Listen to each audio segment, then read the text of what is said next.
Hey, it's your boy, the Casual King MMA, and in honor of Yuri Prohaska Fight Week, I feel like there's no better time to decide what makes a banger. I feel like the best way to start off with what makes a banger is what makes a bad fight. By bad fight, you can't find much worse than Carlos Barza against Rose Namajunas. When I think of fights, there's a few kind of criteria I think of. I think of how close the fights are, I think of the stakes of the fight, I think of the damage and the back and forth nature. This fight had stakes, and this fight was close, but it wasn't really back and forth, and there wasn't a lot of damage. Both fighters had low output. Neither fighter imposed their will. They did just enough where the fight could have gone either way, leaving us with a dull fight where no one really imposed their will. Another fight, while good, not a banger, is Ilia Topuria against Josh Emmett. Absolute masterclass from Ilia Topuria. Looked fantastic. Josh Emmett stayed in there. Fight had the damage, it had the output, and it had the stakes. It was a number one contender fight. But what the fight didn't have is you never really thought Josh Emmett was going to win.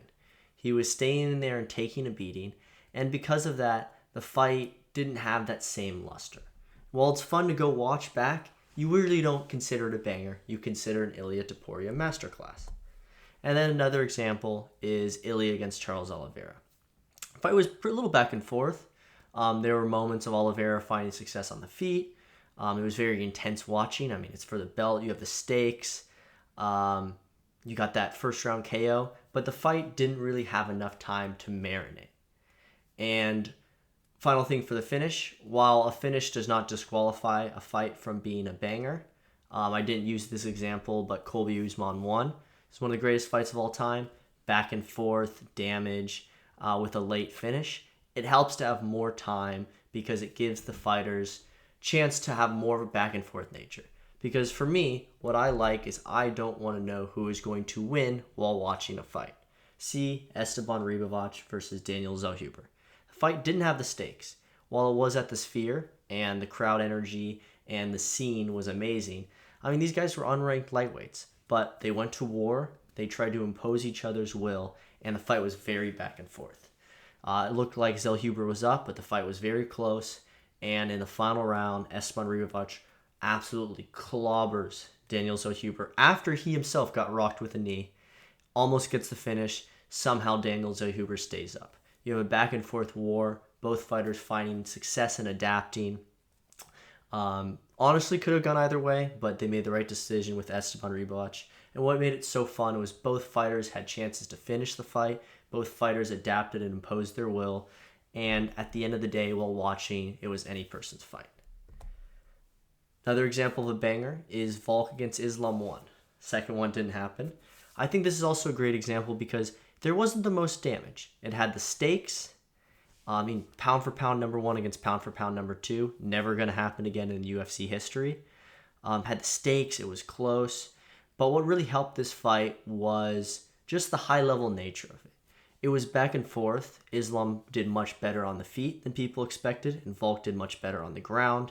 It had that amazing finish where Volk gets the knockdown, and he wasn't really going to finish, but seemingly was on his way to finish Islam, breaking him in the end of the 5th round. And what really helps this fight, I think, are the stakes and how high level it was. I think if this fight, if these guys were unranked, people would watch this fight and be like, wow, that was such a high level fight. Look how good these guys are. But I think their status about being pound for pound number 1 and pound for pound number 2 elevates this fight to banger status, as well as the skills and the back and forth nature of the fight. And to finish, my favorite fight of all time, Yuri Prohaska against Glover Teixeira. This fight has it all. For the belt, back and forth, both people seconds away from finishing each other. It doesn't get much better than this.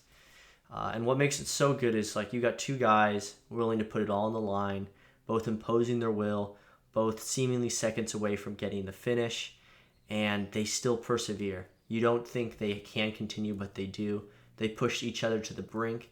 They bring the best out of each other. And in the 5th round, Glover in mount, seemingly he's going to ride out the last 2 minutes. Yuri Prohaska refuses to lose, uses the fence to wall walk while on his back, gets up, and chokes Glover Teixeira out in the last minute of the fight. Fights don't get better than this. Whenever I want to make someone a UFC fan, this is immediately the fight I show, because it's fighting at the end of the day. These are two people imposing their wills, trying to be the most dangerous man in the world. On this night, Yuri was the most dangerous man. The fight could have gone either way. If they fought 10 times, the fight would have gone either way almost every single time. But luckily for us, the fight went as amazingly as it possibly could have. And I can't wait for Yuri Prochazka to win the belt and show us why he only makes bangers.